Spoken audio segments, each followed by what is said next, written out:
तो 18 अक्टूबर से 5 दिसंबर तक देवगुरु बृहस्पति आ रहे कर्क राशि में। अब ये कर्क राशि का जो गोचर होगा बृहस्पति का, यहाँ बृहस्पति उच्च की स्थिति में होंगे अपनी गोचरीय स्थिति में, और ये मिथुन लगन वालों के लिए अब कैसा रह सकता है इसके बारे में हम इस वीडियो में डिस्कशन कर रहे हैं।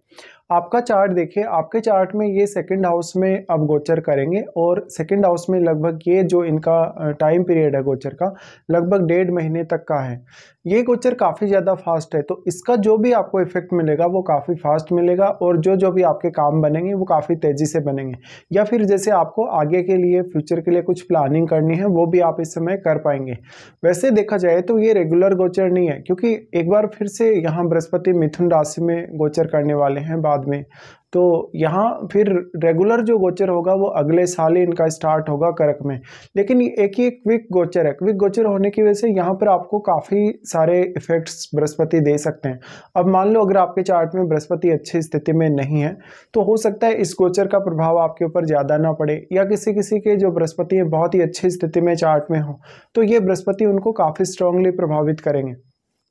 आपके चार्ट में देखा जाए तो बृहस्पति आपके 7वें भाव और आपके 10वें भाव दोनों को ही रिप्रेजेंट कर रहे हैं, इसलिए इन भावों से संबंधित आपके कार्य बनने की संभावना बहुत ज़्यादा है, या इन भावों से संबंधित तो आपको कोई भी प्लानिंग करनी है, कुछ भी आपको नया प्लान करना है, सोचना है, विचार करना है, उन सब मामलों में बृहस्पति आपके लिए काफ़ी सपोर्टिव रहेंगे। बृहस्पति आपके सेकेंड हाउस में आ रहे हैं, तो मेनली अपनी वेल्थ, अपनी धन और अपनी संपत्ति की तरफ आपका ज़्यादा ध्यान होना चाहिए। अपनी लाइफ स्टाइल, खान पान, अपना रहन सहन, अपना कोई भी आप प्रॉपर्टी वगैरह लेना चाहते हैं, कुछ आप सेल करना चाहते हैं, आप गोल्ड या ज्वेलरी किसी भी तरीके से कोई भी ऐसा चीज़ जो है वो खरीदना चाहते हैं या सेल करना चाहते हैं, तो ऐसे कार्यों पर ज़्यादा ध्यान आपको देना होगा।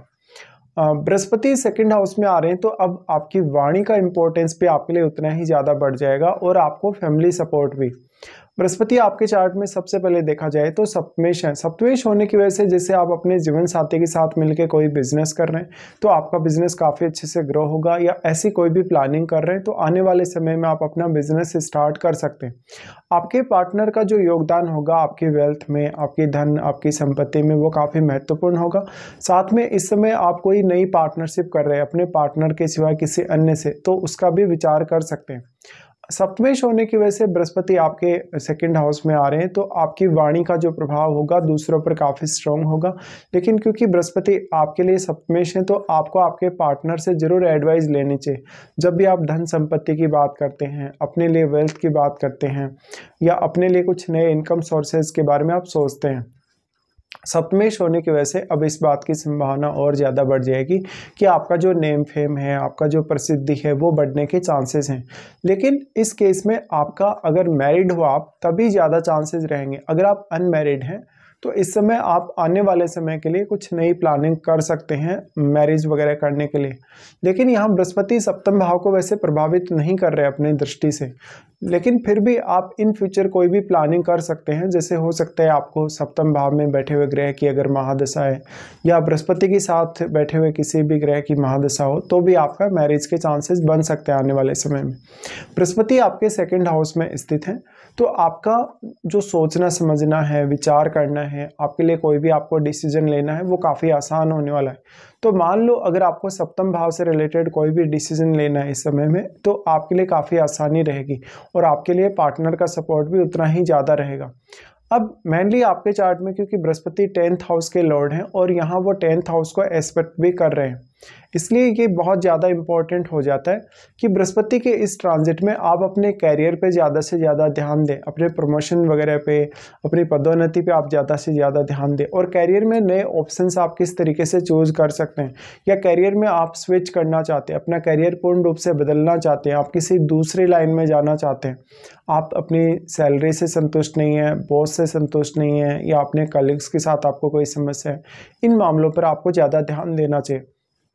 आपके चार्ट में देखिए, अगर बृहस्पति आपके मान लो सेकंड हाउस में ही स्थित है, या मान लो आपको बृहस्पति की महादशा इस समय चल रही है, तो ये वाले जो गोचर के प्रभाव है वो आपको काफ़ी स्ट्रांगली देखने को मिलेंगे। सबसे पहले यहाँ हम बृहस्पति की अपदृष्टियों के बारे में भी विचार कर लेते हैं। इनका सबसे पहले एस्पेक्ट होगा आपके छठे भाव पे। देखिए छठे भाव पे जब इस तरीके से बृहस्पति दृष्टि डाल रहे हैं तो इनका जो रोल होगा वो आपकी डेली लाइफ में काफ़ी इंपॉर्टेंट होगा। आपके डेली लाइफ के जो डिसीजन होंगे, आपका मेनली स्वास्थ्य को लेके आप कितने ज़्यादा अलर्ट हैं, आप जहां काम कर रहे हैं, जिस ऑफिस में आप रोज़ रोज़ काम करने के लिए जाते हैं, उस ऑफिस में आप कितने ज़्यादा कंफर्टेबल हैं, वहां पर किस तरीके से आप काम कर रहे हैं, किस तरीके से आपकी विचारधारा रहने वाली है, या आपके बॉस या आपके कलीग्स के साथ आपका कितना अच्छा रिलेशन रहेगा, इन सब पर आपका करियर डिपेंड करेगा। और आपके लिए कोई भी प्रकार का कंपटीशन फाइट करना, कोई भी इस प्रकार की स्थिति से निकलना आसान होगा जहाँ पर आप बहुत ज़्यादा जूझ रहे काफ़ी समय से,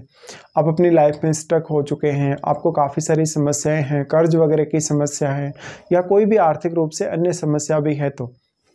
देखिए चंद्रमा के घर में बृहस्पति हैं तो सोचने समझने की अच्छी क्षमता प्रदान करेंगे और इमेजिनेशन अच्छी प्रदान करेंगे। इससे आपके मन में नए विचारों का सर्जन होगा और नए प्लानिंग्स का भी। बृहस्पति सिक्स्थ हाउस को जब एस्पेक्ट कर रहे हैं तो आपके लिए अब कैरियर से जुड़े मामलों में डिसीजन लेना आसान होगा ही, लेकिन आपकी जो डेली लाइफ है उसका असर आपके कैरियर पर काफ़ी स्ट्रांगली पड़ेगा आपके चार्ट में। उसके बाद बृहस्पति आपके अष्टम भाव को एस्पेक्ट कर रहे हैं। हालांकि अष्टम भाव अब इनके लिए नीच का घर है, लेकिन बृहस्पति स्वयं एक अत्यंत शुभ ग्रह हैं और ये उच्च की स्थिति में है ट्रांजिट में, तो वो अब आपको अष्टम भाव से संबंधित कार्य करने में काफ़ी हेल्प करेंगे। तो ये बृहस्पति उन लोगों के लिए बहुत ज़्यादा फेवरेबल है जिनका डायरेक्टली इनडायरेक्टली कोई भी प्रोफेशन अष्टम भाव से जुड़ा है, या जो अपने इन लॉज के साथ मिलकर काम कर रहे हैं, पार्टनर के साथ मिलकर काम कर रहे हैं, या मान लो आपका अष्टम भाव से रिलेटेड कोई आपको स्टडी वगैरह करना है, कोई रिसर्च वगैरह करना है, या अष्टम भाव के थ्रू आपको कोई भी प्रकार से वेल्थ गेन के लिए देखना है। अष्टम भाव में बैठे हुए प्लैनेट को देखिए, क्योंकि उसका भी डायरेक्टली प्रभाव यहाँ बृहस्पति पर पड़ेगा। तो बृहस्पति के साथ बैठे हुए ग्रह जो होंगे आपके चार्ट में अब उनका भी इंपॉर्टेंस काफ़ी ज़्यादा है, और अष्टम भाव में बैठे हुए ग्रहों का भी। बृहस्पति के साथ इस वाले ट्रांजिट में आपके चार्ट में जो भी ग्रह होंगे उन भावों को देखिए जिनको वो रिप्रेजेंट कर रहे हैं। तो उन भावों के लिए आपको प्लानिंग करना, कुछ भी सोचना, विचार करना काफ़ी आसान होता चला जाएगा। लेकिन क्योंकि ये गोचर काफ़ी फास्ट है, इसलिए जो भी आपको अब निर्णय लेने हैं या जो भी आपको प्लानिंग्स करनी है, आपको काफ़ी तेज़ी से करना चाहिए। उसके बाद बृहस्पति एस्पेक्ट कर रहे हैं आपके सबसे ज़्यादा इंपॉर्टेंट हाउस, आपके 10th हाउस को। 10th हाउस पर जब इस प्रकार से बृहस्पति अपनी दृष्टि डालें तो वो आपके नेम फेम को बढ़ाते हैं, आपकी अंडरस्टैंडिंग को बेहतर बनाते हैं। कैरियर में आपके लिए क्या सही है, क्या गलत है, कौन सा पाथ आपको चुनना चाहिए, या करंटली आप जहाँ भी काम कर रहे हैं या जिस फील्ड में भी आप काम कर रहे हैं उसमें से आप वहाँ से छोड़ना चाहते हैं या उसी फील्ड में आगे बढ़ना चाहते हैं, इन सब का डिसीजन आप ले पाएंगे। बृहस्पति एक डुअल ग्रह होने की वजह से इस बात की पॉसिबिलिटी भी आपके लिए लाएगा कि आप कोई भी अन्य काम स्टार्ट करें अपने बिजनेस के साथ साथ, या कोई दूसरा जॉब करें या कोई भी अन्य बिजनेस करें, क्योंकि आप हमेशा दो इनकम सोर्सेज बनाने के लिए इस गोचर में देख सकते हैं। अब आपके चार्ट में डिपेंड करेगा कि बृहस्पति कैसी स्थिति में है और क्या वास्तव में आपको बृहस्पति की महादशा भी आ रही है इस समय में। अगर आपको बृहस्पति की महादशा है तो ये सारे के सारे रिजल्ट्स आपको काफ़ी स्ट्रांगली देखने को मिलेंगे। और अगर मान लो आपके बृहस्पति आपके जन्म के समय के आपके 2nd हाउस में कर्क राशि में ही बैठे तब भी ये सारे के सारे प्रभाव आपको काफ़ी स्ट्रांगली नजर आएंगे इस गोचर के दौरान।